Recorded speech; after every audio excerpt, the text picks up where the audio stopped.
Hello friends, कैसे हैं आप सब लोग। आई होप कि आप सब लोग बहुत अच्छे हैं और अच्छे से अपनी प्रिपरेशन कर रहे हैं। देखिए फ्रेंड्स, मैं एसएससी की पेपर सोल्व कर रही हूँ, एसएससी सीजीएल के पेपर सोल्व करवा रही हूँ। ठीक है, इसमें जो मेंस के दो पेपर हुए आपके 18 जनवरी और 20 जनवरी, इन दो का सोल्यूशन मैंने आपको करवा दिया है। ठीक है, तो आपने यदि उनका सोल्यूशन नहीं देखा हो तो एक बार प्लीज जाके देखना उनको। ठीक है, आज से अपन एसएससी सीजीएल प्री 2024 के जितने 36 शिफ्ट में जो पेपर हुए थे, आज से अपन उनका सोल्यूशन करेंगे। ठीक है, तो देखिए आज अपन शिफ्ट वन का जो आपका 9 सितंबर को हुआ था 2024, 9 सितंबर को फर्स्ट जो शिफ्ट में आपका पेपर हुआ था उसका सोल्यूशन करेंगे। ठीक है, तो एक इजी वे में अपन करेंगे। देखिए अपन पहले क्वेश्चन से शुरू करते हैं। देखिए क्वेश्चन क्या था आपका, राजेश को, देखिए ये जो पेपर का सॉल्यूशन करेंगे अपन इजी से हार्ड की तरफ चलेंगे। ठीक है, पहले इजी क्वेश्चन का सॉल्यूशन करेंगे फिर बाद में हार्ड क्वेश्चन का करेंगे। ठीक है, देखिए पहला क्वेश्चन क्या था आपका, राजेश को उसके प्रिंटिंग प्रेस में कुछ किताबें छापने का ऑर्डर मिला, जिसमें से उसने ऑर्डर के 17/27 को 34 दिनों में पूरा किया। उसने छपाई का पूरा ऑर्डर कितने दिन में पूरा किया। देखिए उसने क्या किया है, 17/27 भाग को, 17/27 भाग को उसने कितने दिन में किया है, 34 दिन में। तो बोल रहा है उसको पूरा ऑर्डर कितने दिनों में करेगा। मतलब जब भी भाग आता है ना, मतलब एक ऑर्डर, पूरा ऑर्डर का मतलब एक भाग वो कितने दिन में करेगा। तो देखिए एक भाग कितने दिन में करेगा वो, 17/27 भाग कितने दिन में कर रहा है, 34 दिन में कर रहा है। तो एक भाग कितने दिन में कर देगा। देखिए अपन 34 और ये 27/17 से क्या हो जाएगा, इंटू हो जाएगा। ठीक है, तो क्या हो जाएगा, 17 दूना 24 और 27 दूना 54। इस क्वेश्चन का आंसर आ जाएगा 54 दिन में वो पूरा कर देगा इस क्वेश्चन, इस ऑर्डर को। ठीक है, तो कौन सा ऑप्शन सही हो जाएगा, ऑप्शन नंबर आपका बी सही हो जाएगा। ठीक है, देखिए दूसरा नंबर क्वेश्चन, यदि एक समबाहु त्रिभुज की दो भुजाओं का योग 16 सेंटीमीटर तो तीसरी भुजा का मान ज्ञात कीजिए। तो समबाहु त्रिभुज क्या होता है, जिसकी तीनों भुजाएं क्या हो, आपकी समान हो, जिसकी तीनों भुजाएं समान हो। इसने बोल रहा है दो भुजाओं का योग समान, मतलब a प्लस ए, दो भुजाओं का जो योग है ना वो 16 सेंटीमीटर है। मतलब a प्लस ए कितना दे रखा है अपन को, 16 सेंटीमीटर दे रखा है। तो ए कितना हो जाएगा, 16, तो कितना आ जाएगा, ए की वैल्यू निकालनी है, तीसरी भुजा का मतलब ए ही तो है ना, तो कितना हो जाएगा, ये 8 सेंटीमीटर हो जाएगा। ठीक है, ऑप्शन नंबर आपका बी सही हो जाएगा। ठीक है, देखिए आगे वाला question, question number 3, x² - 9/x+3 का मान ज्ञात कीजिए। देखिए आपको एक छोटा सा चीज पता रखनी है कि a² - b²। ठीक है, a² - b², ये क्या होता है आपका, a प्लस बी और a माइनस बी। ठीक है, यदि देखो आपके पास में यहाँ पे माइनस है बीच में, और जो आपके पास पावर है वो सम है। ठीक है, बीच में माइनस और पावर सम है, तो ये इसके मतलब है जो पावर होती है ना वो आधी हो जाती है, मतलब आधी पावर बन जाती है, और क्या हो जाता है, एक बार प्लस और एक बार माइनस हो जाता है। इतना से ध्यान रखना आपको। तो देखिए ये क्या है भाई, इसको क्या लिख सकती हूँ मैं, x² - 3 का स्क्वायर लिख सकती हूँ इसको, बटे में कितना है, x+3 है। ठीक है, तो देखिए अब क्या हो जाएगा, इसको क्या लिख सकती हूँ, a² - b² को a plus b, a minus b, मतलब x-3 और x+3 बटे में आपका कितना है, x+3 पहले से है, तो x+3 से ये x+3 कैंसिल हो जाएगा और कितना आंसर आ जाएगा, x-3। इस क्वेश्चन का आंसर आ जाएगा। ऑप्शन नंबर कौन सा सही हो जाएगा, ऑप्शन नंबर डी सही हो जाएगा। ठीक है, देखिए क्वेश्चन नंबर 4 क्या था, निम्नलिखित में से कौन सा k का मान हो सकता है जिसमें की संख्या 21, 7, 9, 2, 4 और लास्ट में था k, ये 6 से विभाज्य है। ठीक है, देखो संख्या दे रखी थी आपको 21, 7, 9, 2, 4 और k। ठीक है, ये 6 से विभाज्य, देखो 6 से विभाज्य होने के लिए संख्या आपके 2 और 3 दोनों से विभाज्य होनी चाहिए। तो 2 और 3 में तो आपका दो, यहाँ पे दो मतलब 2 से विभाज्य कब होगी, जब आपका एकांक 0 या कोई सम संख्या होगी। तो देखिए अपन ऑप्शन में देखते हैं तो सारे सम संख्या और 0 ही है, तो मतलब क्या है कि आपको 2 का नहीं 3 का चेक करना है, और 3 का चेक करने का आपका नियम क्या है, डिजिटल सम क्या होना चाहिए भाई, इनका सबका जो योग है ना, संख्याओं को डिजिट्स है ना, इनको जोड़ते हैं तो क्या होना चाहिए, वो 3 से विभाज्य होना चाहिए। ठीक है, तो देखिए ये 9 आपका 3 से विभाज्य तो इसको काट लेंगे, 7 और 2 9, ये 2 3 से विभाज्य हो जाएगा तो इसको काट लेंगे, 2 और 1 3, ये 3 से विभाज्य तो ये क्या हो जाएगा, 3 से कट जाएगा। अब देखो 4 डिजिटल सम क्या होना चाहिए, 3 से विभाज्य होने वाला होना चाहिए। तो 4 में अपन क्या जोड़े कि 3 से विभाज्य हो जाए। देखो 4 में 6 जोड़ दे 10, 10 आपका 3 से विभाज्य नहीं है। 4 में 4 जोड़ते हैं तो 8, 8 भी आपका क्या है, 3 से विभाज्य नहीं है। और 4 में 0 मतलब 4 तो विभाज्य है ही नहीं। 4 में आप 2 जोड़ते हो तो 6 क्या आपका 6 से विभाज्य है, वो 3 से विभाज्य है। तो कौन सा ऑप्शन सही हो जाएगा, ऑप्शन नंबर आपका डी इस क्वेश्चन का सही हो जाएगा आंसर। ठीक है, ऐसे देखो आगे वाला क्वेश्चन है, क्वेश्चन नंबर 5।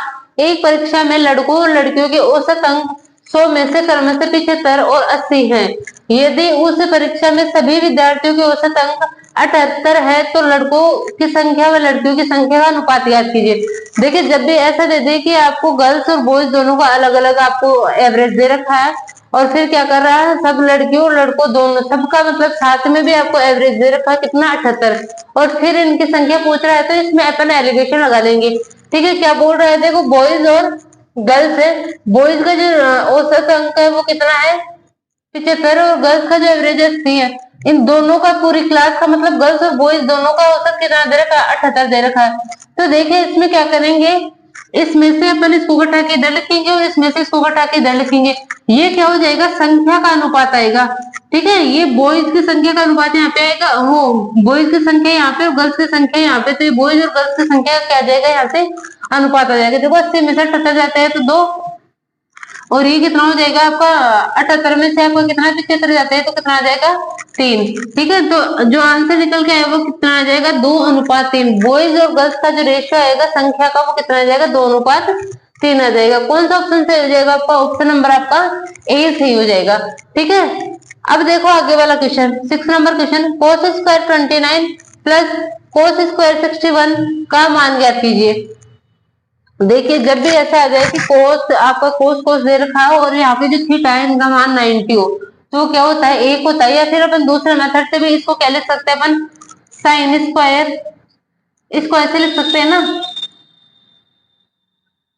वो कोस 90 minus 29, cos square 90 minus 20, 90 minus 29 कितना हो जाएगा, 61। और देखिए कोस 90 माइनस थीटा जो होता है ना वो कितना होता है आपका, साइन थीटा होता है। तो देखिए इसको क्या लिख सकते हैं अपन, साइन थीटा लिख सकते हैं। तो देखो ये तो है आपका कोस स्क्वायर 29, और इसको क्या लिख जाएगा, साइन में चेंज हो जाएगा, क्या हो जाएगा, साइन स्क्वायर 29। अब देखिए आपको लग रहा है कोस sine square theta plus cos square theta कितना होता है आपका, 1 होता है। तो क्या आ जाएगा, इसका आंसर 1 हो जाएगा, और ऑप्शन नंबर कौन सा सही हो जाएगा, ऑप्शन नंबर सी सही। देखिए क्वेश्चन नंबर 7 क्या था, 840 मीटर एक वर्ताकार दौड़ में ए और बी समान दिशा में समान बिंदु से क्रमशः 6 मीटर पर सेकंड और 12 मीटर पर सेकंड की चाल से दौड़ना आरंभ करते हैं। वे अगली बार कितने समय बाद में मिलेंगे।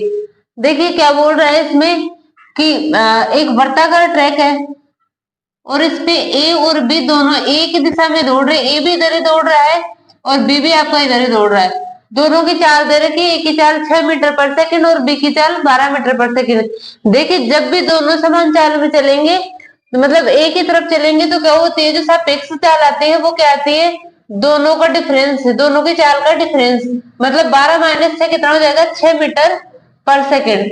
ठीक है, और देखो वर्ताकार जो 840 मीटर वर्ताकार मतलब डिस्टेंस अपन को जो दे रखी है ना वो कितनी है, 840 मीटर है। ठीक है, तो वे अगली बार कितने समय बाद में मिलेंगे। देखिए वो अगली बार मिलेंगे जब इस पूरे ट्रैक को क्या कर लेंगे, कवर कर लेंगे, इस पूरे ट्रैक को एक बार पूरा दौड़ेंगे उसके बाद में मिलेंगे। तो देखिए डिस्टेंस बराबर क्या होती है आपकी, 4 इंटू समय होता है, अपन को समय निकालना है। ठीक है, तो ये क्या हो जाएगा, दूरी बटे 4, दूरी कितनी है आपकी 840 मीटर पर सेकंड, और ये चाल कितनी है आपकी, सापेक्ष चाल लेंगे तो कितना आ जाएगा, 6 मीटर पर सेकंड हो जाएगी, और दूरी है 840 मीटर। देखो इसको काटेंगे तो कितनी बार, एक बार 140 बार कट जाएगा, तो आपका जो टाइम आएगा वो कितना आएगा, 140 सेकंड आ जाएगा। ठीक है, कौन सा ऑप्शन सही हो जाएगा, ऑप्शन नंबर आपका सी सही हो जाएगा। अब देखिए क्वेश्चन नंबर 8 सरल कीजिए। आपको ये इक्वेशन दे रखी है और इसको क्या करना है, आपको हल करना है। तो देखिए इस क्वेश्चन को कैसे करेंगे, इस इक्वेशन को अपन कैसे सोल्व करेंगे। देखिए सबसे पहले तो यहाँ पे एक्स क्यूब दे रखा है और ये 125 भी आपको किसी चीज का क्यूब दिख रहा है कि ये 5 का क्यूब है आपका। तो देखिए इतना करते हैं, पर को इतना तो समझ में आ जाना चाहिए कि ये शायद x प्लस 5 का होल क्यूब हो। तो एक बार x प्लस 5 का होल क्यूब करके देख लेते हैं अपन।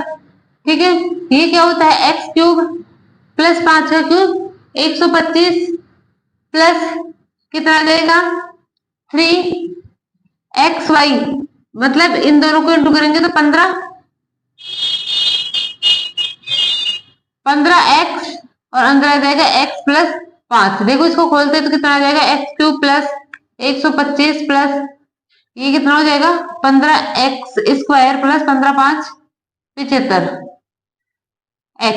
ठीक है, अब देखिए अपन देखते हैं यहाँ पे ये लिखा हुआ है आपका, इसका मतलब जो ये ऊपर वाला है वो किसका क्यूब है, x प्लस 5 का होल क्यूब है। ठीक है, नीचे देखो, नीचे मैंने अभी क्वेश्चन में आपको बताया था कि जब ए स्क्वायर माइनस बी स्क्वायर आपका क्या होता है, ए प्लस बी ए माइनस बी। ठीक है, तो देखिए इसको खोलेंगे तो क्या हो जाएगा, ये x प्लस इस 25 को क्या लिख सकते हो 5 का स्क्वायर। ठीक है, तो ये हो जाएगा x plus 5 into x minus 5।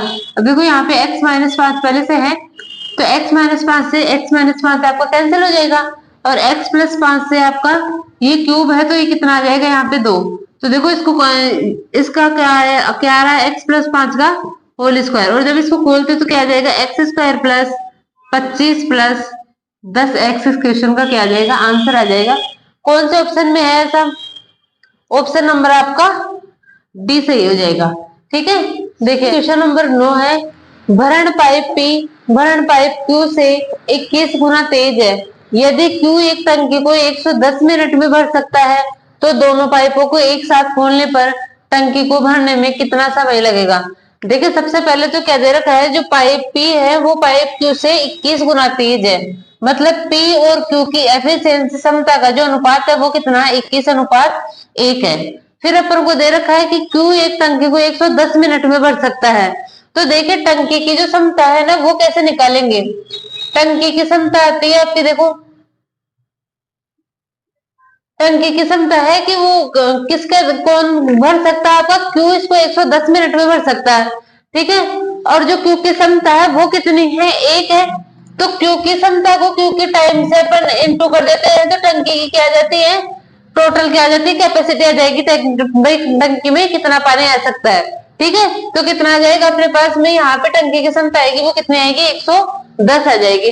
अब क्या बोल रहा है कि दोनों पाइपों को एक साथ खोल दे, भाई दोनों पाइपों को भरना कितना है, 110 बार को भरना है। ठीक है, दोनों पाइप 1 मिनट में आपका कितना भर सकते हैं, 21 और 1 22 भर सकते हैं। ठीक है, दोनों पाइप 1 मिनट, ये क्षमता क्या आती है आपकी, 1 मिनट में दे रखा है, तो 1 मिनट की क्षमता है कि 1 मिनट में P है ना वो 21 और Q कितना 1 बार भर सकता है। तो देखिए दोनों को भरना कितना है, 110 बार भरना है। ठीक है, तो देखिए दोनों मिलकर P और Q इन दोनों मिलकर इसको कितने मिनट में भर देंगे, 110 बार को 22 का भाग देंगे तो कितना आ जाएगा, 22 5 110 होता है, तो 5 मिनट में इस टंकी को भर देंगे। तो कितना, कौन सा ऑप्शन सही हो जाएगा, ऑप्शन नंबर आपका ए सही हो जाएगा। ठीक है, ऐसे देखो आगे वाला क्वेश्चन आपका सिंप्लीफिकेशन का था, यदि 88 में भाग देना है 8 इंटू के माइनस 3 इंटू 3, और नीचे था 6 का स्क्वायर माइनस ये आता है, ये है 7 इंटू 5 प्लस के का स्क्वायर बराबर 1 है, तो निम्नलिखित में से के का मान क्या हो सकता है। यहाँ से अपन को के का मान पता करना है कि के क्या हो सकता है। सबसे पहले इसको सोल्व कर लेंगे। देखो इसमें बोर्ड मास सबसे पहले कौन सा ब्रैकेट होता है, फिर ऑफ होता है, ऑफ का मतलब का होता है, फिर भाग, फिर मल्टीप्लीकेशन और फिर सम, सब उसमें सब्ट्रैक्शन में से आप कोई सा भी कर सकते हो, जोड़ या घटाव में से कोई सा भी कर सकते हो। सबसे पहले देखो इसको सोल्व करेंगे तो भाग वाला करेंगे, मतलब 88 में 8 का भाग देंगे तो 11 इंटू के माइनस कितना हो जाएगा 9। यहाँ पे देखो 6 6 36 माइनस 7 5 35 कितना आ जाएगा 1 प्लस के स्क्वायर बराबर में है 1। ठीक है, इसको करेंगे 11 के माइनस 9 और ये इधर जाएगा तो कितना बन जाएगा 1 प्लस के स्क्वायर। देखो इसको इधर ले आते हैं तो कितना बन जाएगा अपने पास में के स्क्वायर प्लस ये माइनस का 11 के हो जाएगा इधर आके माइनस 11 के बराबर ये एक इधर आ जाएगा तो कितना आ जाएगा माइनस का 10। अब देखिए अपन को इक्वेशन सोल्व करो तो इक्वेशन सोल्व भी कर लो या फिर क्या कर लो भाई इसको इधर लाएंगे तो एक प्लस का हो जाएगा इक्वेशन को सोल्व करेंगे तो। ठीक है, तो देखिए इसको क्या लिख सकती हूँ मैं, मतलब अपन को ऐसी संख्या लेनी है कि इंटू करने पे तो 10 आए, जबकि जोड़ने पे या घटाने पे कितना आए, 11 आए। ऐसे दो संख्या लेनी है। तो अपन क्या ले लेते हैं, 10 और 1 ले लेते हैं। 10 को 1 से इंटू करते हैं तो 10 आता है, और 10 में 1 जोड़ दे तो कितना आ जाता है अपना, 11 क्या आ जाता है। तो देखो इसको क्या लिख सकते हैं अपन, इसको 10 के प्लस के लिख सकते हैं, प्लस 10 इक्वल टू 0। ठीक है, देखिए के स्क्वायर माइनस 10 के माइनस के प्लस 10 बराबर 0। तो यहाँ से इन दोनों में से अपन के क्या लेंगे, कॉमन लेंगे, तो के माइनस 10 बच जाएगा। यहाँ पे इन दोनों में अपन -1 कॉमन ले लेते हैं, तो यहाँ पे क्या बच जाएगा, के माइनस 10। अब देखो इन दोनों को, अब यहाँ से देखो के माइनस 10 को कॉमन लेते हैं तो कितना आ जाएगा, के माइनस 10, और ये कितना बच जाएगा अंदर, के माइनस 1 बराबर 0। अब देखिए ये 0 कब आ सकता है, या तो इसकी वैल्यू आपकी 0 हो, या इसकी वैल्यू आपकी 0, या तो के माइनस 10 आपका क्या हो, 0 हो, या के माइनस 1 आपका क्या हो, 0 हो, तभी तो ये 0 बनेगा ना। तो देखिए यहाँ से तो के की वैल्यू आपके पास आई है 10, और यहाँ से के की वैल्यू आई है आपके पास में 1। तो के की क्या वैल्यू हो सकती है आपकी, 10 और 1 दोनों हो सकते हैं। तो कौन सा ऑप्शन आपका सही हो जाएगा, ऑप्शन नंबर आपका सी सही हो जाएगा। देखिए क्वेश्चन नंबर 11 है, दो शंकुओं की त्रिज्याओं का अनुपात 2:5 है और उनके आयतनों का अनुपात 3:5 है, उनकी ऊंचाइयों का अनुपात क्या होगा। देखिए आपको शंकु का आयतन का फॉर्मूला पता होना चाहिए। इसके लिए देखिए शंकु के आयतन का जो फॉर्मूला होता है वो 1/3 पाई r स्क्वायर h होता है। ठीक है, तो देखिए मैंने मान लिया, देखो इनके आयतनों का अनुपात तो कितना दे रखा है, 3:5 दे रखा, 3/5 हो जाएगा।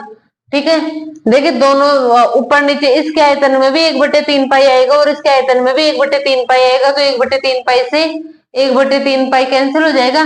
ठीक है, और क्या बच जाएगा, आर स्क्वायर, मतलब मैं पहले वाला जो शंकु है उसका जो त्रिज्या है वो r1 मान लेती हूँ, दूसरा वाला शंकु उसकी त्रिज्या क्या मान लेती हूँ, r2 मान लेती हूँ। तो देखिए r1 का स्क्वायर इंटू r2 का स्क्वायर और h1 इंटू h2 हो जाएगा। ठीक है, तो r1/r2 कितना दे रखा है आपको, 2/5, तो r स्क्वायर करेंगे तो कितना हो जाएगा आपका, 4/25 हो जाएगा। अपन को h1/h2 तो निकालना है, ऊंचाइयों का अनुपात तो निकालना है। तो देखिए इसको सोल्व करेंगे तो कितने बार कट जाएगा, 5 बार, और इसको इधर लेके जाएंगे तो h1 अनुपात या h1/h2 कितना आ जाएगा आपका, 15/4। तो कितना आ रहा है अपना अनुपात, कितना आ रहा है, 15:4 इस क्वेश्चन का आंसर आ रहा है। ठीक है, तो कौन सा ऑप्शन सही हो जाएगा आपका, ऑप्शन नंबर आपका डी सही हो जाएगा। ठीक है, इजी क्वेश्चन था। देखिए आगे वाला question, sine square 30 minus sine square 40 plus sine square 45 minus sine square 55 minus sine square 35 plus sine square 45 minus sine square 50 plus sine square 60 का मान ज्ञात कीजिए। देखिए अपन को 0, 30 और 45, 60 और 90 की वैल्यू पता रहती है। ठीक है, अपन साइन 40 की वैल्यू पता नहीं है, 55 की भी नहीं है, 35 की वैल्यू पता नहीं है और 50 की भी नहीं है। ठीक है, तो देखो इस क्वेश्चन को कैसे सोल्व करेंगे। देखिए आपको एक चीज ध्यान रखना है कि जब भी साइन स्क्वायर ए है प्लस साइन स्क्वायर बी है, तो यदि a प्लस बी आपका 90 डिग्री है तो साइन स्क्वायर ए प्लस साइन स्क्वायर बी की वैल्यू कितनी होगी, हमेशा 1 होगी। ठीक है, यदि आपका a प्लस बी कितना है, 90 डिग्री है, तो साइन स्क्वायर ए प्लस साइन स्क्वायर बी कितना हो जाएगा आपका, 1 हो जाएगा। ठीक है, तो देखिए ऐसे करेंगे, साइन स्क्वायर 30, साइन 30 की वैल्यू थी 1/2, तो स्क्वायर करेंगे तो 1/4 हो जाएगा। अब देखिए अपन को दिमाग लगाना है कि किस किस को मिलाने से 90 बनेगा। तो देखिए 40 और यदि 50 इन दोनों को जोड़ दूं तो ये 90 बन रहे, और माइनस क्या ले लेंगे अपन, कॉमन ले लेंगे। तो ये देखिए 40 और 50 आपका 90 बन रहा है, तो साइन स्क्वायर ए प्लस साइन स्क्वायर बी कितना बन जाएगा, 1 बन जाएगा। तो माइनस कॉमन लिया है तो माइनस का 1 आ जाएगा। ठीक है, ये दोनों आपके आ गए। ठीक है, अब देखो साइन स्क्वायर 45 कितना होता है, 1/√2 होता है, 1/√2 का अपन स्क्वायर करेंगे तो 1/2 हो जाएगा। अब यहाँ पे देखना है अपन को इन दोनों में माइनस कॉमन ले लिया मैंने, तो अंदर क्या बच गया, sine square 55 plus sine square 35। तो यहाँ पे 55 और 35 भी तो मिलके 90 बन रहा है ना। तो जब भी साइन स्क्वायर ए और sine plus sine square b आपका 1 होगा, कब होगा, जब ए प्लस बी आपका कितना हो, 90 डिग्री हो। तो ये दोनों मिलके भी कितना बन जाएगा, 1 बन जाएगा। तो ये माइनस कॉमन ले लिया तो ये माइनस का 1 ही आ जाएगा। ठीक है, यहाँ पे फिर से साइन स्क्वायर 45 है तो 1/2 आ जाएगा। फिर क्या बचा, साइन स्क्वायर 60, भाई साइन 60 की वैल्यू क्या होती है, √3/2, तो क्या हो जाएगा इसका 3/4 हो जाएगा। ठीक है, अब देखिए इन दोनों को मिला के 1 बन रहा है क्या, ठीक है, ये प्लस का 1 बन जाएगा और ये माइनस का 1 से क्या हो जाएगा आपका, कैंसिल हो जाएगा। ठीक है, उसके बाद में देखो ये आधा और आधा 1 बन रहा है प्लस का, और माइनस का 1 है तो ये इससे कैंसिल हो जाएगा। क्या हो जाएगा आपका आंसर जो आएगा वो कितना आ जाएगा इस क्वेश्चन का, 0 आंसर आ जाएगा। देखिए क्वेश्चन नंबर 13, मान लीजिए कि O वर्ग का केंद्र है और AB और CD त्रिज्या के समान भुजा पर दो समांतर जीवाएं हैं। OP AB पर लंबवत है और OQ CD के लंबवत है। यदि AB बराबर 10 सेंटीमीटर, CD बराबर 24 सेंटीमीटर और PQ बराबर 7 सेंटीमीटर है। देखिए सबसे पहले अपन डायग्राम ड्रॉ कर लेते हैं। क्या दे रखा है, एक वृत्त है जिसका केंद्र क्या दे रखा है अपन को, O दे रखा है। CD AB और CD क्या है, दो समांतर जीवाएं है और त्रिज्या के एक ही तरफ है। तो देखिए क्या दे रखा है अपन को, AB और CD, AB 10 सेंटीमीटर और CD 24 सेंटीमीटर दे रखा है। एक ही तरफ है, केंद्र के एक ही तरफ दोनों जीवाएं हैं, तो CD 24 है। देखो केंद्र की तरफ जितना जाएंगे ना व्यास का जो जीवा का मान है ना वो बढ़ता जाता है, और जैसे जैसे अपन परिधि इधर आएंगे परिधि की तरफ तो जीवा का मान क्या होता जाता है, कम होता जाता है। इसका मतलब ये है कि जो 10 सेंटीमीटर की जीवा है AB वो कहाँ बनेगी, केंद्र से दूर बनेगी, जबकि 24 सेंटीमीटर की जो आपकी जीवा है CD वो क्या बनेगी, केंद्र के पास में बनेगी। ठीक है, अब देखिए और PQ बराबर कितना दे रखा है। अच्छा देखिए OP क्या है, AB पर लंबवत है। OP AB पर लंबवत है, मतलब ऐसे 90 डिग्री कोण बना रहा है कौन, OP। ठीक है, और OQ CD के लंबवत है। OQ मैंने मान लिया ये Q है, ठीक है, ये क्या है, CD पर लंबवत है, मतलब 90 डिग्री का कोण बना रहा है। PQ बराबर अपन को दे रखा है कितना, 7 सेंटीमीटर। ठीक है, तो क्या बोला है, वृत्त का व्यास ज्ञात कीजिए। देखिए अपन इसको कैसे सोल्व करेंगे, जब भी ऐसा क्वेश्चन आ जाए तो इसको कैसे सोल्व करते हैं। सबसे पहले तो अपन इसको मिला देते हैं और इसको मिला देते हैं। ठीक है, ये बताओ ये भी त्रिज्या है आपकी और ये भी क्या है आपकी, त्रिज्या है क्या। ठीक है, देखिए जब भी कोई केंद्र से किसी जीवा पे अपन लंब खींचते हैं तो जो लाइन है ना वो उसको जीवा को बराबर दो भागों में डिवाइड कर देती है। ये ध्यान रखना, जब भी अपन केंद्र से कोई परपेंडिकुलर खींचते हैं किसी जीवा पे तो वो लाइन उसको बराबर दो भागों में डिवाइड कर देती है। मतलब ए बी कितना था, 10 था, तो ये 5 हो जाएगा AP, और PB कितना हो जाएगा, 5 हो जाएगा। ठीक है, CD 24 है तो CQ कितना हो जाएगा, 12, और ये भी कितना हो जाएगा आपका, 12 हो जाएगा। ठीक है, तो देखिए अब इस क्वेश्चन को सोल्व कर लेते हैं। देखिए मैंने एक, भाई ये 90 डिग्री है, ठीक है, अच्छा ये है 12, देखिए ये 12 है और आपका ये मैं मान लेती हूँ x मान लेती हूँ। वैसे तो देखो अपन ट्रिपलेट भी लगा के थोड़ा बहुत कर सकते हैं इसको, भाई 5, 12, 13 का ट्रिपलेट होता है। ठीक है, तो 13 आपको दे भी रखा है ऑप्शन में भी, तो अपन थोड़ा सा एज्यूम करके भी इस क्वेश्चन को कर सकते हैं। कैसे, भाई 12 आ गया, ये वाली लाइन मैंने x को यहाँ पे मतलब इसको 5 मान लिया और इसको 13 मान लिया, और एक बार करके देख लेते हैं। फिर ये 7 और 5 कितना हो गया, 12। अब देखो ये 12, 5 और 13 का फिर से क्या बन गया, ट्रिपलेट बन गया, तो सीधे सीधे आ गया कि त्रिज्या कितनी आ रही है अपने पास में, 13 आ रही है। व्यास पूछ रहा है तो ऑप्शन कौन सा सही हो जाएगा आपका, 20 सही हो जाएगा, 26 हो जाएगा। ठीक है, लेकिन यदि अपन पूरे मेथड से करते हैं इसको तो देखिए कैसे करेंगे। मैंने मान लिया कि ये कितना है, जो OQ है, OQ को कितना मान लिया मैंने, कितना x है। ठीक है, तो देखिए x² प्लस 12 का स्क्वायर कितना है, 144, बराबर हो जाएगा देखो किसके, R² के। किसमें, ये मैंने लिया है त्रिभुज OQC में। ठीक है, ऐसे ही मैं लूंगी त्रिभुज OAP, तो इसमें देखिए इसमें क्या हो जाएगा आपका, 5 का स्क्वायर 25, ये फिर हाँ 5 का स्क्वायर 25, और ये वाली लाइन कितनी हो जाएगी, 7 प्लस x का होल स्क्वायर। ठीक है, ये भी किसके बराबर हो जाएगा, यहाँ पे भी करंट की वैल्यू कितनी है, R है, तो R² के बराबर हो जाएगा। इन दोनों को मैं क्या कर दूं, इक्वल कर दूं, तो देखिए ये तो ऊपर वाले तो x² प्लस 144 है, इसको जब खोलेंगे तो देखो 49 plus x square plus 14x plus 25 भी है। तो देखिए एक्स स्क्वायर से एक्स स्क्वायर आपका क्या हो जाएगा, कैंसिल हो जाएगा। उसके बाद में इसको सोल्व करते हैं तो देखिए 14x किसके बराबर हो जाएगा, 144 माइनस इसको जोड़ेंगे तो कितना हो जाएगा, इसमें 49 में 25 को जोड़ते हैं तो 74 आता है। देखो इसको सोल्व करेंगे तो कितना आ जाएगा, 70। किसकी, 14x की वैल्यू 70 आ गई। तो x कितना हो जाएगा आपका 5, 14 5 70 होता है। तो x कितना आ गया, 5 आ गया।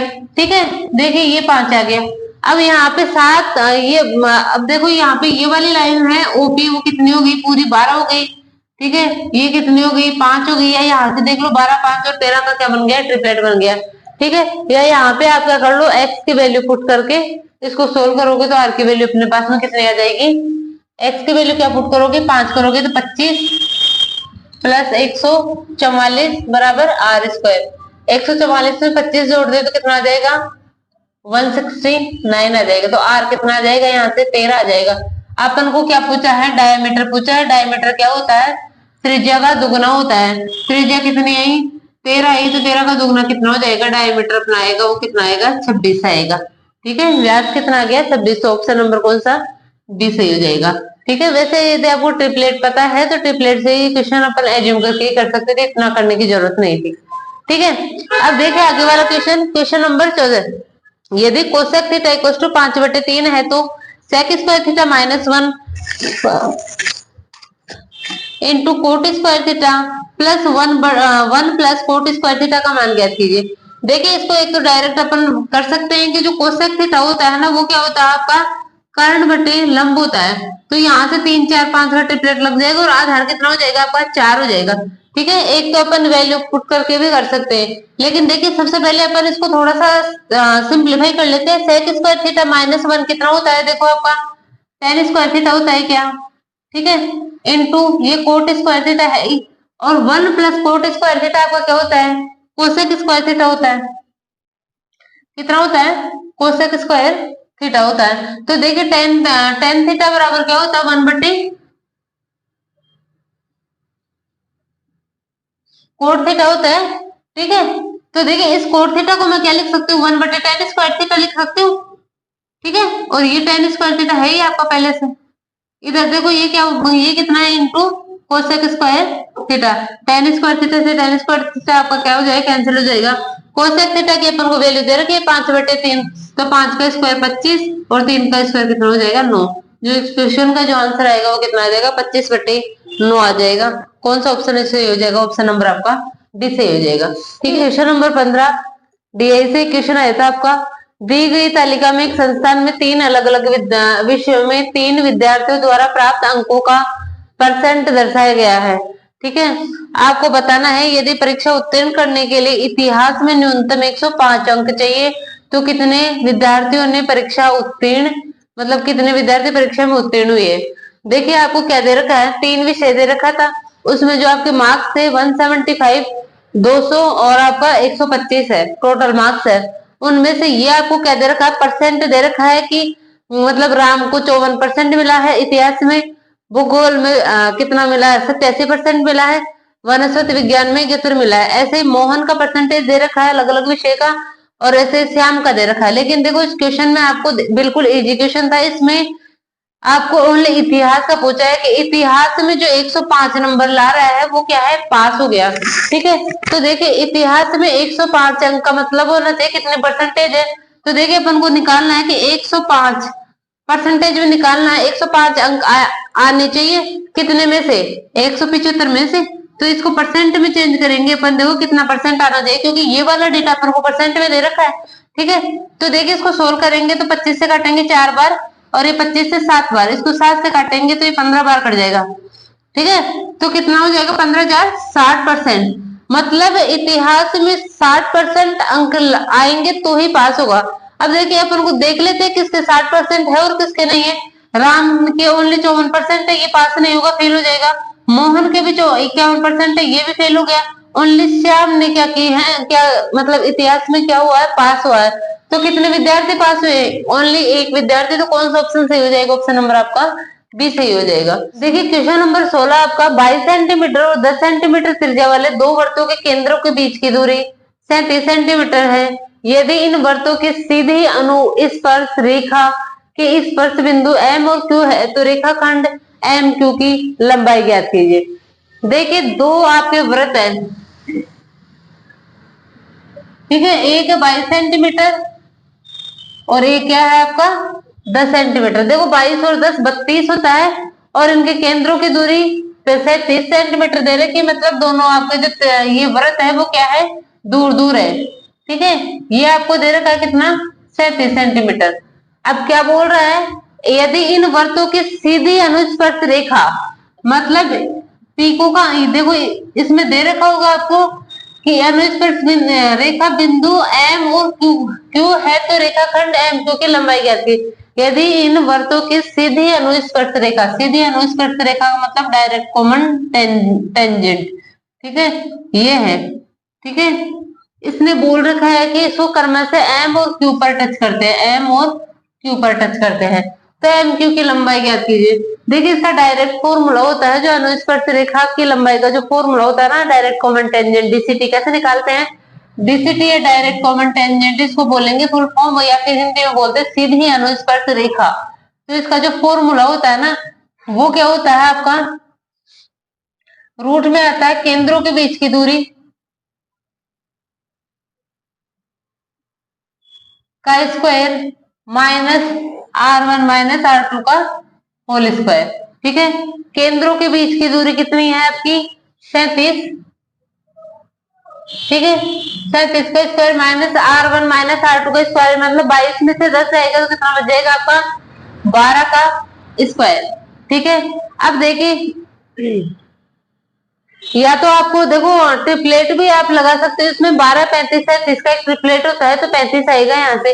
लेकिन यदि आपको करना है सोल्व, तो देखिए इसको सोल्व करेंगे, 37 का जो स्क्वायर होता है 69 माइनस 144, ठीक है। इसको जब करेंगे अपन तो देखो कितना आ जाएगा, यहाँ से 5, ये कितना आ जाएगा 2, और यहाँ से आ जाएगा 12 25, और 12 25 अपन को पता है किसका स्क्वायर होता है, 35 का होता है। तो यहाँ से आपके पास जो डायरेक्ट कॉमन टेंजेंट आएगी वो कितनी आएगी, 35 सेंटीमीटर आएगी। तो ऑप्शन नंबर कौन सा सही हो जाएगा, ऑप्शन नंबर आपका ए सही हो जाएगा, ठीक है। देखिए क्वेश्चन नंबर 17, निम्नलिखित में से कौन सा कथन यह निष्कर्ष निकालने के लिए पर्याप्त है कि दो त्रिभुज सर्वांगसम है।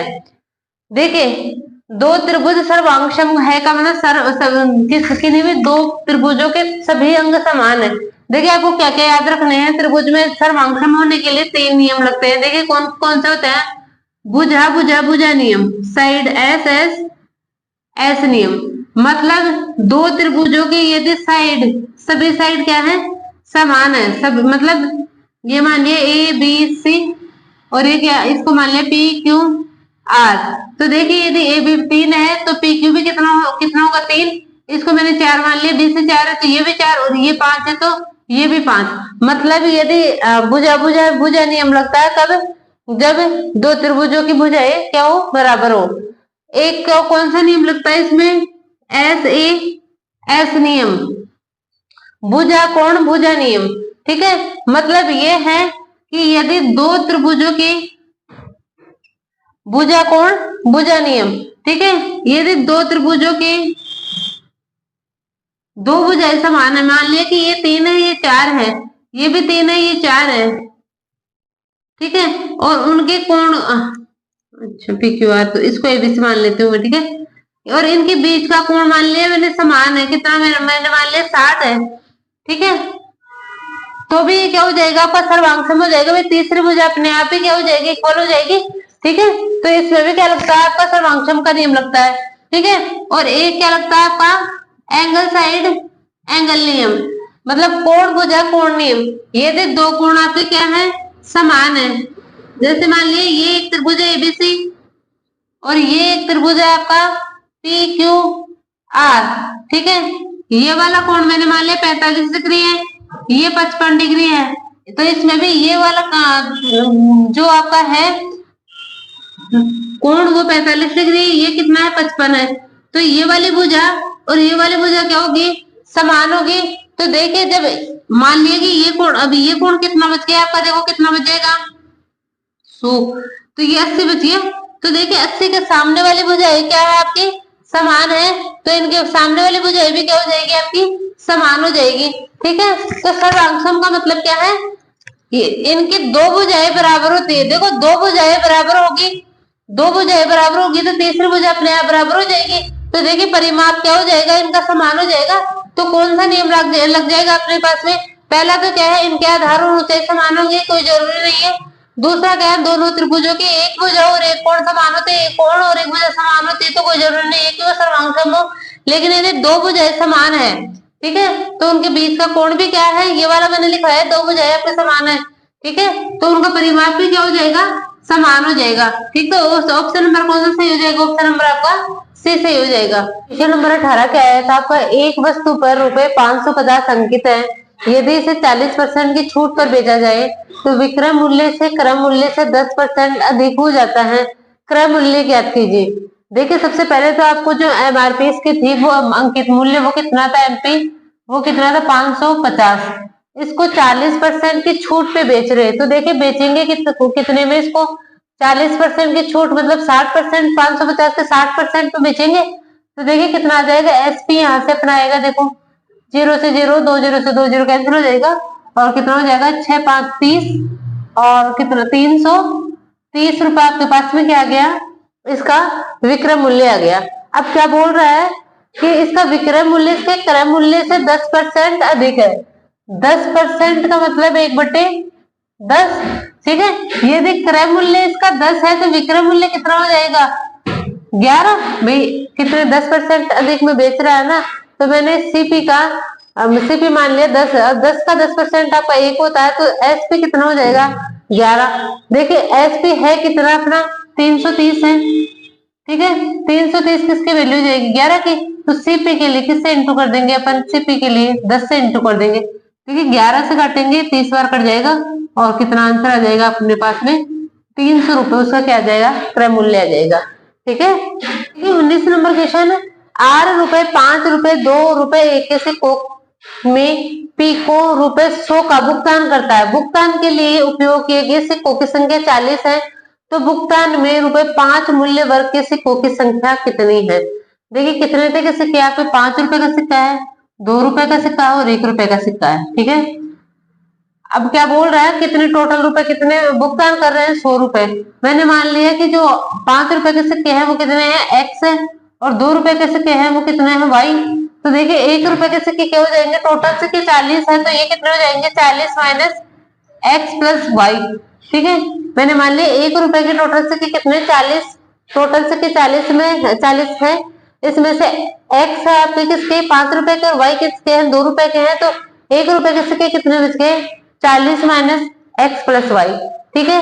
अब देखिए इसको सोल्व करते हैं अपन, तो टोटल रुपए अपने पास में 5x 2y, और ये कितना आ जाएगा 40 माइनस एक्स प्लस वाई आ जाएगा, ठीक है। इनका जोड़ ही अपन को कितना देगा, टोटल भुगतान कितने का कर रहा है 100 रुपए का कर रहा है, ठीक है। अब देखिए अपने पास में वेरिएबल यहाँ पे 2 है, लेकिन अपने पास में इक्वेशन तो ये एक ही बनेगी ना, यहाँ से x और y को करेंगे तो देखो आगे भी अपन सोल्व कर लेते थोड़ा सा और इसको, तो ये देखो माइनस का x और माइनस का y है, तो ये कितना बच जाएगा 4x प्लस वाई, ये 40 उधर जाके 60 बच जाएगा, ठीक है। देखिए अपने पास 2 वेरिएबल है, लेकिन इक्वेशन अपने पास में एक ही है, अपन एक इक्वेशन से 2 वेरिएबल x और y दोनों की वैल्यू फाइंड आउट नहीं कर सकते, ठीक है। तो देखिए ऐसे तो ये क्वेश्चन क्या था आपका रॉन्ग था, क्योंकि इससे एक ही इक्वेशन बनेगी और आपका वेरिएबल 2 है, तो आप x और y की वैल्यू आप फाइंड आउट कर ही नहीं सकते, ठीक है। लेकिन फिर भी इसका इस क्वेश्चन का अपन आंसर निकाल सकते हैं, ऑप्शन लेके इसका आंसर निकाल सकते हैं। देखिए कैसे, यदि ऑप्शन से जाएंगे तो ये क्वेश्चन हो जाएगा, लेकिन यदि ऐसे अपन मेथड से करते हैं तो ये क्वेश्चन आपका क्या था, रॉन्ग था, ठीक है। तो देखिए इसको वैसे करेंगे अपन, ऑप्शन से करेंगे, तो ऑप्शन से करेंगे तो देखो मैंने सबसे पहले मान लिया कि 5 रुपए के जो सिक्के है ना वो कितनी है 13 है, 5 रुपए के सिक्के कितने हैं, मैं पहला ऑप्शन ले रही हूँ, 5 रुपए के सिक्के कितने 17 है, ठीक है। तो 5 रुपए के सिक्के कितने 17 है, तो 17 5 85, तो वो क्या देगा 5 रुपए के सिक्कों के रूप में दे देगा 85 रुपए, तो बचे कितने रुपए 15 रुपए। अब बताओ उसने देखो 17 सिक्के तो उसने 5 के लिए, बचे हुए कितने बाकी सिक्के कितने बच गए उसके पास में 40 में से आप क्या करोगे, 17 को माइनस करोगे तो 23 सिक्के उसके पास में बच गए। देखो इस क्वेश्चन को समझना है भाई। उसने क्या किया, आपको 5 रुपए के कितने सिक्के ले लिए, 17 सिक्के ले लिए, तो इससे 85 रुपए तो ऐसे दे दिया उसने। बाकी टोटल 100 रुपए का भुगतान कर रहा है। बाकी सिक्के उसके बाद कितने बच गए, 23 सिक्के। अब देखिए अपन यदि 5, 2 और 1 में देते हैं तो मतलब 1 रुपए का सबसे छोटा सिक्का है, यदि वो 1-1 रुपए के भी 23 सिक्के देता है ना, 23 रुपए देगा, तो बताओ 85 में 23 जोड़ दो तो 100 आएगा क्या आपका, नहीं आएगा। मतलब ऑप्शन नंबर आपका कौन सा, ए क्या हो गया, गलत हो गया। ठीक है, ऐसे ही ऑप्शन नंबर बी देखो, ये तो आपका गलत हो गया। ऑप्शन नंबर बी देखो भाई, ये तो क्या है, इससे भी बड़ा है तो इससे भी नहीं आएगा, करके देख लेते। देखो 18 सिक्के देता है 5 रुपए के, 18×5 90 रुपए थे, उसने 5 रुपए के रूप में दे दिए। ठीक है, अब उसके पास में कितने सिक्के बच गए, 22 सिक्के बच गए। ठीक है, अब उसके पास में 22 सिक्के, यदि 22 सिक्के वो 1 रुपए के भी देता है तो उसको 22 रुपए देगा। तो 90 में 22 जोड़ दो तो 100 नहीं आएगा, वो टोटल भुगतान 100 रुपए का ही तो कर रहा है। तो ऑप्शन नंबर आपका बी भी गलत हो जाएगा। अब देखिए ऑप्शन नंबर सी देखते हैं, यदि 16 सिक्के वो 5 रुपए के लेता है तो 16×5 80। ठीक है, 80 रुपए वो 5 रुपए के रूप में मतलब दे देगा, 5 रुपए के रूप में कितने दे देगा, 16 सिक्के। 5 रुपए के जो सिक्के हैं, 5 रुपए के जो सिक्के है ना, वो 16 सिक्के लिए तो कितने रुपए दे देगा टोटल, वो 80 रुपए तो 5 रुपए के रूप में दे देगा। ठीक है, बचे हुए सिक्के, अब बताओ 16 सिक्के, 40 में से आपका 16 जाएगा तो कितना बच जाएगा आपका, 40 में से 16 जाएगा तो 24 सिक्के बच जाएंगे। अब बताओ 24 सिक्के वो 1 रुपए के भी देगा तो 24 रुपए देगा, 80 में 24 जोड़ते हो तो कितना आता है आपका 104, जबकि वो तो सिक्के कितने दे रहा है, वो रुपए टोटल कितने दे रहा है, 100 रुपए दे रहा है। अब देखिए आपका आखिरी ऑप्शन बचा है 13। यदि वो 13 सिक्के 5 रुपए के लेता है, 13 सिक्के 5 रुपए के लेता है तो कितने, देखो 13×5 65, तो क्या दे देगा, 65 रुपए तो 5 रुपए के रूप में दे देगा। ठीक है, उसके बाद में देखिए उसके बाद उसको कितने रुपए देने हैं, उसको देने हैं 35 रुपए, उसको 35 रुपए और देना है। अब देखिए कितने सिक्के बच गए उसके पास में, आपका उसमें 40 सिक्के टोटल थे, 40 में से आपका 13 जाता है तो देखिए कितने सिक्के बच गए, 27 सिक्के बच गए। ठीक है, 27 सिक्के बच गए। अब देखिए 27 और 65 को आप जोड़ दो, 7×5 12 और कितना 92, मतलब वो क्या करेगा, 92 से कमा रहा है, मतलब उसने कुछ पैसे क्या किए, 1 रुपए के दिए और कुछ मतलब सिक्के 1 रुपए के लिए और कुछ सिक्के किसके लिए हैं, इसने 5 उसके 2 रुपए के लिए। 27 रुपए को देने के लिए वो 1 रुपए और 2 रुपए सिक्के, दोनों के सिक्के का यूज करेगा। अब देखिए अपन देख लेते हैं कि वो कितने, तो दो आपके 2 रुपए के सिक्के ले रहा है और कितने 1 रुपए के सिक्के ले रहा है। इसके लिए देखो आपको छोटी सी ट्रिक याद रखनी है। देखिए उसको टोटल 100 का भुगतान करना है, तो देखिए 8 रुपए, 8 का डिफरेंस आ रहा है, तो मैं मान लेती हूँ कि 8 रुपए तो वो किसके देता है, 2 रुपए के देता है। मतलब 13 किसके लिए, 13 तो 5 रुपए के ले लिया, 8 सिक्के वो ले लेता है किसके, वो 8 रुपए देने के लिए वो 2 रुपए के सिक्के का यूज करता है, तो कितने रुपए ले लेगा, 4, मतलब 4 सिक्के किसके, 2 के, 2 रुपए के कितने, 4 सिक्के। तो 13 और 4 कितना हो गया आपके, 17 सिक्के ले लिए, और बाकी वो क्या करेगा, बाकी जो आपके 23 सिक्के बचे हैं वो 1 रुपए के ले लेगा। ठीक है, तो टोटल 100 रुपए का भुगतान कर देगा। तो देखो ये वाला क्वेश्चन क्या था, ऑप्शन से होने वाला क्वेश्चन था। वैसे यदि आप मेथड से जाते हो तो ये क्वेश्चन सोल्व नहीं होता। ठीक है, और यदि आप ऑप्शन लेके देखते हो तो ऑप्शन से ये क्वेश्चन आपका सोल्व हो जाता है। कौन सा ऑप्शन आपका सही हो जाएगा, ऑप्शन नंबर आपका बी सही हो जाएगा। देखिए क्वेश्चन नंबर 20 आया था, एक पंसारी लागत मूल्य पर चावल बेचने का दावा करता है, लेकिन 1 किलोग्राम के स्थान पर 870 ग्राम के नकली वजन का उपयोग करता है, उसका लाभ परसेंट ज्ञात कीजिए। देखिए क्या करता है, पंसारी क्या करता है, लागत मूल्य पे, क्रय मूल्य पे वस्तु को बेचने का दावा करता है कि मैं जितने में खरीद के लाया था उतने में ही बेच रहा हूँ, लेकिन वो देखो कहाँ पे मतलब बेईमानी करता है। वो खरीद के 1 किलोग्राम लाया है, लेकिन बेचते टाइम उसकी जगह 1 किलोग्राम की जगह नकली बाट का प्रयोग करके 870 ग्राम ही, एक किलोग्राम की जगह 870 ग्राम ही बेच रहा है। देखिए तो इसको देखो, सबसे पहले तो ये देखो कि वो खरीद के जब लाया तब 1 केजी है ना, मैंने मान लिया कि 1 केजी वो मतलब 1 ग्राम 1 रुपए में लाता है, तो 1 kg मतलब 1000 ग्राम।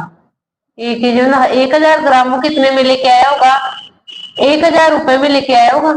ठीक है, बेचते टाइम वो 870 ग्राम ही बेच रहा है, तो 870 ग्राम वो कितने में लेके आया होगा? 870 ग्राम 870 रुपए में लेके आया होगा। लेकिन बेचते टाइम क्या बोल रहा है कि मैं ये एक मतलब पूरा 1 किलोग्राम है। ठीक है, तो वो देखो लेके तो 870 रुपए में आया था उस मतलब लेके तो क्या किया था भाई, 870 ग्राम ही तो बेच रहा है, तो 870 ग्राम को लेके कितने रुपए में आया था? 870 रुपए में लेके आया था। ठीक है, खरीद के तो कुछ 870 ग्राम कितने में लेके आया था? 870 ग्राम में 870 रुपए में लेके आया था। लेकिन बेचते टाइम का क्या कर रहा है वो? बेचते टाइम उसे 1000 रुपए ले रहा है 870 ग्राम के। ठीक है, बेचते टाइम उसे 1000 रुपए ले रहा है किसके? 870 ग्राम के, क्योंकि 870 ग्राम को ही वो बोल रहा है कि मैं 1 किलोग्राम आपको दे रहा हूँ, नकली बाट का प्रयोग करके 1 kg आपको दे रहा हूँ, लेकिन दे एक्चुअल में कितना रहा? 870 ग्राम। ठीक है, तो इस 870 ग्राम को वो खरीद के 870 रुपए में ही लाया था, लेकिन क्या कर रहा है वो? 1000 रुपए ले रहा है। तो देखिए उसको कितने का लाभ हो जाएगा? इसमें से इसको क्या करोगे? माइनस करोगे तो कितने का लाभ हो जाएगा? 130 रुपए का लाभ हो जाएगा। किस पे हो जाएगा ये लाभ भाई? 130 रुपए का लाभ हो जाएगा 870 पे। ठीक है, तो नीचे क्या जाएगा? 870 इंटू क्या हो जाएगा आपका? 100। देखिए इसको इंटू करेंगे तो ये हो जाएगा 0, और 1300 में अपन 87 का भाग देंगे। देखिए एक बार तो पूरा पूरा चला जाएगा ये। ठीक है, उसके बाद में कितना बच गया आपका? ये बच गया 43। ठीक है, कितना बच जाएगा? 43, फिर 0। ठीक है, अब देखते हैं कितनी बार जाएगा ये। इसको यदि अपन 4 से इंटू करते हैं, 7 चौक 28, हासिल में 2, 8 चौक 32 और 2 34। पांचवी है क्या? 5 से इंटू करते हैं तो कितना आ जाएगा ये? 7 5 35, हासिल में 3 और 8 5 40 और 3 43। ये 435 आ गया, जबकि अपन को 430 ही है, तो कितनी बार? 14। देखो एक ही ऑप्शन में आ रखा है आपका 14.94। ठीक है, और सब में अलग है, तो कौन सा ऑप्शन सही हो जाएगा? ऑप्शन नंबर डी हो जाएगा, 14.94। ठीक है, कितने परसेंट का लाभ हुआ उसको? 14.94 का लाभ हुआ है। ठीक है, तो एक एजुकेशन था भाई। वो देखो मैं मानना है कि मैंने कि 1000 ग्राम वो 1000 रुपए में लेके आ रहा है। ठीक है, तो वो बेचते टाइम 870 ग्राम ही तो बेच रहा है ना, तो उस 870 ग्राम को वो लेके तो कितने में आया था? 870 रुपए में लेके आया था। लेकिन यहाँ पे बोल रहा है कि मैं 1 kg बेच रहा हूँ। ठीक है, तो उसने क्या किया मतलब वो पैसे तो कितने ले लिया? एक किलो 1 kg के उसने पैसे ले लिए, मतलब 1000 रुपए ले लिए, लेकिन लेने कितने चाहिए थे उसको? 870, क्योंकि 870 ग्राम ही तो बेच रहा है ना। तो देखिए कितने का लाभ हो जाएगा? 130 रुपए को उसने लाभ ले लिया, किस पे? 870 पे, इंटू क्या हो जाएगा आपका? 100। ठीक है, ऐसे देखो आगे वाला क्वेश्चन थोड़ा सा कैलकुलेटिव है। देखिए जो क्वेश्चन अब आएंगे वो सारे थोड़े से कैलकुलेटिव होंगे। ठीक है इजी, लेकिन आगे वाला क्वेश्चन देखो 21 नंबर। मोहन ने 20% वार्षिक साधारण ब्याज की दर पर 4,22,092 रुपए की राशि उधार ली। प्रथम वर्ष की समाप्ति पर वह उधार ली गई मूल राशि की वापसी के लिए रुपए 21,600 उन्यासी चुकाता है। ठीक है, वापसी के लिए 21,679 चुकाता है। यदि मोहन दूसरे वर्ष की समाप्ति पर सभी लंबित बकाया राशि का भुगतान करता है, जिसमें प्रथम वर्ष की ब्याज भुगतान भी शामिल है, तो वह दूसरे वर्ष की समाप्ति पर कितना भुगतान करेगा? सबसे पहले तो देखो साधारण ब्याज क्या होता है? आपको जो मूलधन आपने दिया है उसी पे आपको ब्याज मिलेगा।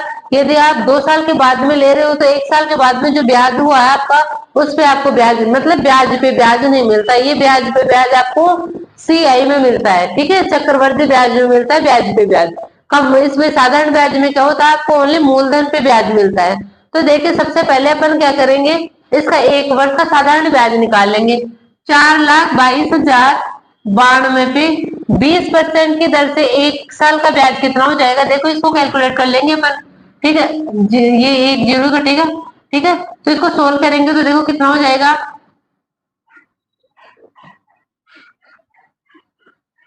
ये इतना आ जाएगा, पॉइंट लग जाएगा एक नीचे 0। ठीक है, 84,418.4 रुपए क्या हो गया? पहले वर्ष का ब्याज हो गया। ठीक है। उसने क्या किया है, पहले वर्ष पे उसने कितनी राशि दे दी, पहले वर्ष पे उसने मतलब कितनी दी थी, 21,679 रुपए उसने दिए थे। तो देखिए उसने 4,22,092 में से कितने रुपए दे दिए, ये दे दिए 21,679। तो देखिए अब उसको जो ब्याज मिलेगा वो कितने पे मिलेगा, देखो साधारण ब्याज है, मतलब जो ब्याज मिला पहले वर्ष को उस पे तो कोई ब्याज नहीं मिलेगा। ठीक है, अब देखिए उसको कितने रुपए पे ब्याज मिलेगा दूसरे वर्ष में, वो निकालते हैं। देखिए ये कितना, इसको माइनस करेंगे तो कितना आ जाएगा, यहाँ पे 3, ये आपका हो गया 1। ठीक है, अब देखिए इसको सोल्व करेंगे तो यहाँ पे 4 आ गया, 0,0,4। इतने रुपए पे उसको ब्याज मिलेगा। ठीक है, दूसरे वर्ष में उसको ओनली इतने रुपए पे ब्याज मिलेगा। अब देख लेते हैं कि उसके इतने रुपए पे कितना ब्याज मिलेगा एक वर्ष में, 20% की दर से। ठीक है, तो इसको सोल्व करेंगे तो देखो कितना हो जाएगा, इतना पॉइंट भी लग जाएगा, इतना रुपए उसे दूसरे वर्ष के लिए ब्याज मिलेगा। तो देखिए टोटल वो कितने रुपए के का भुगतान करेगा, इन तीनों को जोड़ लेंगे। फिर पहले वर्ष में ब्याज ये मिला था, दूसरे वर्ष का ब्याज ये और इतनी राशि उसकी बकाया रहेगी जिसपे दूसरे वर्ष के लिए ब्याज मिला, इन तीनों को जोड़ लेंगे तो अपने पास में आ जाएगा कि टोटल उसने कितने रुपए दिए दूसरे वर्ष के अंत में। देखिए इनको सबको जोड़ेंगे तो देखो किस किस को जोड़ना है, 4,0,0,413 प्लस 8,4,418.4 प्लस 8,0,082.6। देखिए इसको जोड़ेंगे तो 0.6 और 0.4 ये तो 0 बन जाएगा, आपका 10 आ जाएगा। ठीक है, अब देखिए आपका कितना हो जाएगा, 8 2 10 और 3 13 और 1 14 का 4 हासिल में चला जाएगा आपका 1 9 10 11 का 1। देखिए अपन ये यहीं से कर लेते हैं क्योंकि आपके जो लास्ट वाले 2 डिजिट है ना वो सब में अलग अलग है, एक ही ऑप्शन में आ रही है। ठीक है, तो ऑप्शन नंबर इसका कौन सा हो जाएगा, डी सही हो जाएगा। जब इसको जोड़ोगे ना तो आपके पास आएगा 5,64,914 रुपए। उसने टोटल कितना भुगतान किया है दूसरे वर्ष में, 5,64,914 रुपए का भुगतान किया है। ठीक है, तो ऐसे इजी क्वेश्चन था, थोड़ा सा कैलकुलेटेड था। देखिए आगे क्वेश्चन नंबर 22 देखिए, आपका डीआई से क्वेश्चन आया था, क्या आया था क्वेश्चन, निम्नलिखित तालिका विभिन्न परीक्षा केंद्रों पी क्यू और आर में कुल उपस्थित उम्मीदवारों और उपस्थित उम्मीदवारों की संख्या को दर्शाती है। तालिका का अध्ययन कीजिए और निम्नलिखित प्रश्न का उत्तर दीजिए। देखिए आपको एक सारणी दे रखी थी और आपको इस क्वेश्चन का आंसर देना था। इसमें क्या थे, 3 केंद्र थे, पी क्यू और आर। वर्ष थे आपके 2016 17 18 19 और 20 में आपको क्या दे रखे थे, इसमें कुल छात्र दे रखे थे और उपस्थित छात्र कितने हैं वो दे रखे थे। ठीक है, देखिए इसमें आपको पूछा क्या था, कुल केंद्र के लिए आवेदन करने वाले कुल उम्मीदवारों को दर्शाता है और उपस्थित उम्मीदवारों को दर्शाता है। तो किस वर्ष में सभी केंद्रों में अनुपस्थित रहने वालों की संख्या दूसरी सबसे अधिक थी। ठीक है, आपको पूछा है कि जो अनुपस्थित कैंडिडेट है वो दूसरे नंबर पे सबसे मतलब दूसरे नंबर पे सबसे अधिक किस वर्ष में अनुपस्थित थे। तो देखिए सबसे पहले अपन को दे रखा है कुल छात्र और उपस्थित छात्र, तो अपन अनुपस्थित छात्र आपको पता कर सकते हैं। देखो 45 आपके कुल थे, उनमें से 42 आपके प्रेजेंट थे, तो आपके कितने एब्सेंट थे, देखो 3 यहाँ पे एब्सेंट थे। ठीक है, यहाँ पे देखो 56 आपके प्रेजेंट और 56 आपके टोटल थे, उसमें से 45 आपके क्या थे, प्रेजेंट थे, तो कितने आपके एब्सेंट थे 11। 55 और 50 का कितना हो जाएगा, यहाँ पे 5 अनुपस्थित थे। यहाँ पे कितने अनुपस्थित थे, वही 5। यहाँ पे देखो कितना आ जाएगा 20, ये आ जाएगा 5, इसमें 64 में से 60 जाएगा तो 4, यहाँ पे 20, ये आ जाएगा आपका 10। ठीक है, ये आपका डिफरेंस दे रखा है 11, इसमें हो जाएगा आपका देखो कितना 12 और ये है आपका 10। ठीक है, यहाँ पे देखो 55 टोटल है, 44 आपके अनुपस्थित है तो अनुपस्थित कितने हो जाएंगे 11। यहाँ पे 60 और 66 का जो डिफरेंस आएगा वो कितना आएगा आपका 14 और ये 90 और 85 का जो डिफरेंस आपका 5।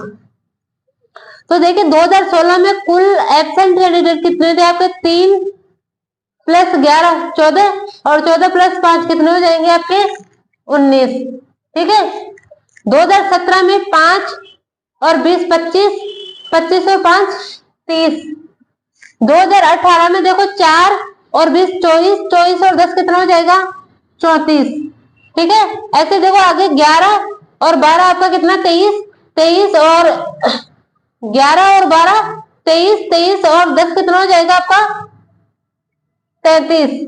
ठीक है, अब देखिए आपका 11 और 14 कितना हो जाएगा आपका 25, 25 और 5 30। तो देखिए दूसरे नंबर पे सबसे ज्यादा एब्सेंट कब थे भाई, सबसे ज्यादा एब्सेंट तो आपके किस वर्ष में थे 2018 में थे। आपको दूसरे नंबर पे बताना है, तो दूसरे नंबर पे कौन सा है 33। तो कौन सा ऑप्शन आपका सही हो जाएगा भाई, कौन से वर्ष में थे 2019 में सबसे ज्यादा एब्सेंट थे, कौन सा ऑप्शन सही हो जाएगा, ऑप्शन नंबर आपका डी सही हो जाएगा। ठीक है, देखिए क्वेश्चन नंबर 23 आपका ये भी डीआई से था। निम्नलिखित तालिका में 5 अलग अलग विषयों में 5 छात्रों द्वारा प्राप्त अंक 100 में से है वो दर्शाती है। ठीक है, आपको बताना सभी विषयों को मिलाकर 79% अंक किसने प्राप्त किए। देखिए 5 आपके छात्र हैं और 5 ही विषय हैं। ठीक है, जो तरुण है उसके गणित में इतने मार्क्स आए, भौतिकी में इतने, रसायन में इतने और अंग्रेजी इनका दे रखा है अलग अलग डेटा। ठीक है, आपको बताना है कि किस छात्र ने 79% अंक प्राप्त किए हैं। देखिए अपन को ये नहीं करना है कि सबसे पहले इनको जोड़ रहे हैं और फिर उनका 79% आप निकाल रहे हो। ठीक है, आपको क्या करना है, टोटल आपका कितना है, कितने वो है विषय, 5 विषय है और एक विषय आपका 100 नंबर का है, तो टोटल मार्क्स आपके कितने में से आएंगे 500 में से। तो अपन 500 का 79% निकालते हैं कि कितने मार्क्स आने चाहिए 79% के लिए। तो 500 का 79% अपन फाइंड आउट करते हैं। देखिए जीरो जीरो कैंसिल हो जाएगा, कितना आ जाएगा 9 5 45 और 7 5 35, कितना आ जाएगा 395। मतलब 395 अंक जिस छात्र के आए हैं ना वो उसका कितना आ रहा है 79% उसकी बन रही है। ठीक है, तो अपन क्या करते हैं जोड़ लेते हैं। देखिए सबसे पहले अपन पहले से स्टार्ट करते हैं, जिसका इकाई अंक 5 है वही देख लेते हैं। तो देखिए इसका इकाई अंक 5 आ रहा है, तो इसको जोड़ के देखते हैं एक बार अपन। 5 5 10 और 5 15। ठीक है, 10 18 और 7 25 और 8 33 और 6 कितना हो जाएगा आपका 39 हो जाएगा। ठीक है, तो 395 अंक किसके तरुण के आ रहे हैं, तो आगे तो चेक करने की जरूरत ही नहीं है अपन को, तो तरुण को 395 अंक मिल रहे हैं। तो कौन सा छात्र हो जाएगा, ऑप्शन में देखो तरुण है भी अपने, तो कितना कौन सा ऑप्शन हो जाएगा आपका, ऑप्शन नंबर आपका डी हो जाएगा। ठीक है, देखिए आगे क्वेश्चन, देखिए क्वेश्चन नंबर 24 आपका दिया गया था, ये भी एक डीआई से क्वेश्चन था और एक अच्छा क्वेश्चन था ये। ठीक है, देखिए क्या था, दी गई जानकारी को ध्यानपूर्वक पढ़े और आगे दिए गए प्रश्न का उत्तर दे। ठीक है, नीचे दी गई तालिका में एक परीक्षा में 6 अलग अलग विषयों में 7 छात्रों द्वारा प्राप्त अंकों का प्रतिशत दर्शाया गया है। कोष्टक में दी गई संख्या प्रत्येक विषय के अधिकतम अंक को दर्शाती है। ठीक है, देखिए ये क्या है, ये 7 छात्र हैं और ये क्या है आपके, ये 6 आपके क्या है विषय है। ठीक है, अलग अलग विषय है। गणित में अधिकतम 150 में से आ रहे हैं, ये परसेंट जो बन रहा है 150 में से बन रहा है, रसायन विज्ञान में 130 में से बन रहा है, भौतिकी में 120 में से, भूगोल में 100 में से, इतिहास में 60 में से और कंप्यूटर में 40। ये अधिकतम आपके मार्क्स है। ठीक है, और ये इनका परसेंट दिया गया है कि आयुष को कितना, गणित में 90% मिला है, ऐसे ही रसायन विज्ञान में 50% मिला है। ठीक है, तो आपको देखो क्वेश्चन क्या पूछा इसने, यदि किसी ने उपरोक्त तालिका में दिए गए 6 विषयों में, यदि किसी ने उपरोक्त तालिका में दिए गए 6 विषयों में किसी विद्यार्थी या अन्य को प्राप्त अंकों की तुलना में उच्चतम अंक प्राप्त किए हैं, तो उस विद्यार्थी का प्राप्त कुल परसेंट अंक ज्ञात करें। देखिए इसमें क्या पता करना था, थोड़ा सा ये मतलब क्वेश्चन की लैंग्वेज थोड़ी घुमाने वाली थी। तो इसमें देखो आपको पूछा क्या था, इसमें पूछा था कि इनमें से कोई भी विद्यार्थी जो किसी विषय में मतलब एक विषय में अधिकतम अंक मिला है, उन सबके अधिकतम अंक को मिला के यदि किसी अन्य विद्यार्थी का अपन परसेंटेज निकाले तो वो कितना परसेंट आएगा। ठीक है, देखिए कैसे, देखिए मतलब यहाँ पे देखना है आपको किसमें, गणित में अधिकतम कितने परसेंट आया हुआ है 100%। ठीक है, तो देखिए यदि कोई विद्यार्थी है उसने गणित में 100% लेता, ठीक है, रसायन विज्ञान में अधिकतम परसेंटेज कितना है आपका 80% है। ठीक है, तो रसायन विज्ञान में उसको 80% मिलते। भौतिकी में अधिकतम कितना है 90% है, तो भौतिकी में 90% मिलते। भूगोल में अधिकतम कितना परसेंट है 95%, तो भूगोल में 95% उसको मिलते। ठीक है, इतिहास में अधिकतम कितना परसेंट है 90%, तो इतिहास में 90% उसके नंबर आते। और कंप्यूटर में अधिकतम कितना है, कंप्यूटर में भी अधिकतम 90% है। यदि इतने तो उसको मार्क्स मिलते, तो उसका परसेंटेज अपन को पता करना था। ठीक है, तो देखिए गणित में 150 में 100%, मतलब गणित में उसको कितने मार्क्स मिलते 150। ठीक है, रसायन विज्ञान में 80%, 13 का 80% निकालेंगे तो देखो कितना हो जाएगा तेरे 7 93, तेरे 8 104 होता है, तो 104 हो जाता। ठीक है, ऐसे ही भौतिकी में कितना 90%, मतलब 120 का 90% कितना हो जाता, 12 नाम 108 होता है, तो कितने मार्क्स मिलते हैं उसको भौतिकी में? 108 मार्क्स मिलते। भूगोल में देखो 100 में से 95% उसका होता है, तो 95 कितने आते हैं? 95 मार्क्स उसके आते हैं। ठीक है, इतिहास में 90%, 60 का 90% कितना हो जाएगा? 9 से 54, तो उसको किसमें? इतिहास में 54 मार्क्स उसके आते हैं। और कंप्यूटर में देखो कितना 90%, 40 का 90%, 9 चौक 36, मतलब 36 उसके मार्क्स आते हैं। तो आपको बताना है कि उसका मतलब परसेंट उसको कितना, कितनी परसेंट उसकी बनती। तो देखिए अब इसको जोड़ेंगे अपन, कितना हो जाएगा? 8 4 12 और 5 17 और 4 कितना हो जाएगा? 21, और आपका 6 कितना हो जाएगा? 27। हासिल में 2 चला जाएगा, 5 5 10 19, और 19 और 5 14 का 24, 19 और 5 24 का 4, हासिल में 2 3 4 5, कितने? 547 उसको मार्क्स मिलते। कितने में से? देखो 547 उसके मार्क्स आते, कितने में से? वैदिकतम अंक आपके ये है, तो इनको जोड़ लेंगे। ये कितने हैं आपके? देखो 0 आ जाएगा। उसके बाद में ये देखो 5 3 8 10 और 10 20, ठीक है, हासिल में 2 3 4 5 6, 600 में से 600 में इसको 547 मार्क्स मिलते, तो कितना परसेंट बनता है? इसको परसेंट में चेंज कर लेंगे, इंटू कर लेंगे 100 से। तो देखिए 2 जीरो से 2 जीरो कैंसिल हो जाएगा, 6 का भाग देंगे, 6 नाम 54, ठीक है, और फिर एक बार चले जाएगा 91 सही 1/6% इसका क्या हो जाएगा? मतलब परसेंट आ जाएगा। और कौन सा ऑप्शन सही हो जाएगा? ऑप्शन नंबर आपका डी आपका सही। देखिए आखिरी क्वेश्चन आपका 25 नंबर, 2 उम्मीदवारों के बीच हुए चुनाव में y% मतदाताओं ने मत नहीं डाला, डाले गए मतों में से 10% मत अवैध हो गए, जबकि सभी वैध मत दोनों उम्मीदवारों में से किसी एक के पक्ष में पड़े। ठीक है, जिस उम्मीदवार को कुल वैध मतों में से 59.375% मत मिले, उसे 2484 मतों से निर्वाचित घोषित किया गया, यदि उस चुनाव में मतदान करने के पात्र लोगों की संख्या 16,000 थी, तो y का मान ज्ञात करना था। देखिए टोटल जो वोट दे रखे थे वो कितने दे रखे थे? 16,000। ठीक है, अब 16,000 में से क्या था? y% ने मतदान डाला ही नहीं। ठीक है, तो देखिए डाले गए मत कितने थे आपके? इनटू कर देंगे 100 माइनस y/100, इतने लोगों ने क्या क्या है? वोट डाला है। ठीक है, डाले गए मतों में से 10% ने मत, मतलब 10% क्या हो गए? अवैध। ये डाले गए मत थे, इनका 10% अवैध हो गए, तो वैध कितने थे? 90%। भाई इसका 90% मतलब 9/10 कहते हैं। ये क्या थे? आपके वैलिड वोट है। ठीक है, ये क्या आपके वैलिड वोट है। ठीक है, अब आपको क्या बोल रहा है? जिस उम्मीदवार को कुल वैध मतों में से 59.375% मत मिले हैं, भाई जो जीतने वाला जो उम्मीदवार था ना, उसको 59 ये वैध मत है, इनके 59.375% किसको मिला है? जीतने वाले को कितना मिला है? जीतने वाले को मिला है 59.375%। ठीक है, तो हारने वाले को कितना मिला है? हारने वाले को देखो, इसको 100 में से माइनस कर देंगे तो कितना आ जाएगा? ये आ जाएगा 40.625%, इतना हारने वाले को मिला है। ठीक है, तो देखो कितने मतों से निर्वाचित घोषित हुआ है? 2484 मतों से। भाई मतों की संख्या तो कितनी दे रखी है? इतनी, लेकिन वो जीतने वाला जीता कितने के अंतर से है?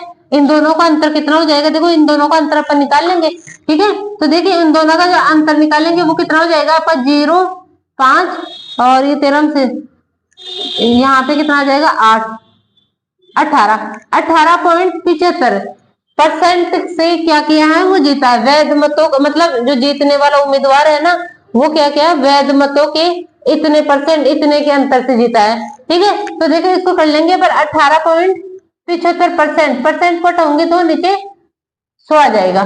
ठीक है, तो यही तो आपको कितना दे रखा है? 2484 दे रखा है। ठीक है, देखो सबसे पहले क्वेश्चन में क्या दे रखा था? 16,000 टोटल वोट थे, 16,000 में से y% मतदाताओं ने मत डाला ही नहीं, तो डाले गए वोट कितने हैं आपके? ये हो जाएंगे 16,000 इंटू 100 माइनस y/100। इतनों ने क्या किया है? मत डाला है। ठीक है, 10% मत क्या हो गया? अवैध हो गए, तो वैध मत कितने आपके? 90%। 90% का मतलब 9/10, ठीक है। अब जीतने वाला जो उम्मीदवार है उसको 59.375% मत मिले हैं, तो हारने वाले को कितना मिल जाएगा? 100 में से इसको माइनस करेंगे तो 40.625 आ जाएगा। ठीक है। अब क्या बोल रहा है, तो जीतने वाला जो कैंडिडेट जीता है वो 2484 के डिफरेंस से जीता है। परसेंटेज में कितना डिफरेंस है? ये 18.75 के डिफरेंस से जीता है। ठीक है। तो देखिए परसेंटेज को हटाया तो नीचे 0 0। अब इसको सोल्व कर लेंगे अपन। ठीक है, पॉइंट को हटाया नीचे 0 0 आ जाएगा। ठीक है। अब काटेंगे, देखो इसको काटेंगे अपन 5 से काट लेते, मुझसे 25 से काट लेते। 25 7 175 और 25 5 125। इसको 25 से काटेंगे 400 बार कट जाएगा। फिर 25 से काटेंगे 3 बार, ये 25 से कितने बार कट जाएगा? आपका 16 बार कट जाएगा ये। ठीक है। उसके बाद में देखो अब कट रहा है क्या, इसको काट देते कि 9 से कट रहा है क्या आपका? 9 से कटेगा, 9 दूना 18 और 6 8 9 7 63 और कितना बच जाएगा यहाँ से 5 9 6 54। ठीक है, 276 आ जाएगा यहाँ पे। फिर देखो ये 3 से भी कट रहा है आपका, 3 से कटेगा 3 नाम 27 और 3 दूना 6। ठीक है। तो देखो 16,000 इंटू, अच्छा यहाँ पे देखो ये 1 0 से ये वाला 0 कैंसिल हो जाएगा और इन 2 0 से ये 2 0 कैंसिल हो जाएगा। तो देखिए कितना आ जाएगा अपने पास? 16 इंटू 100 माइनस वाई, और इधर कितना बच गया? 1/16। अच्छा 16 से 16 भी कैंसिल हो जाएगा आपका, तो कुछ नहीं, इधर तो ये बच गया। ठीक है। और इधर कितना बच जाएगा आपका? 92। ठीक है। तो y की वैल्यू निकालेंगे तो कितना आ जाएगा? 100 माइनस 92 आ जाएगा, और कितना आ जाएगा आपका? 8%। तो आपके जो मतदाताओं ने मत कितने ने नहीं डाला था? 8% मतदाताओं ने आपका मत नहीं डाला था। इजी क्वेश्चन था, थोड़ा सा कैलकुलेटिव था। ठीक है। तो ये देखो आपका 25 जो आपका पहली शिफ्ट थी उसका आपका पूरा मैंने सोल्यूशन करवा दिया। यदि आपको वीडियो अच्छी लगी हो तो वीडियो को लाइक करें और चैनल को सब्सक्राइब करें। ठीक है। आगे के जो शिफ्ट आपकी 36 शिफ्ट में जो पेपर हुए थे वो सारे पेपर अपन इसी तरह सोल्व करेंगे। ठीक है। Thank you.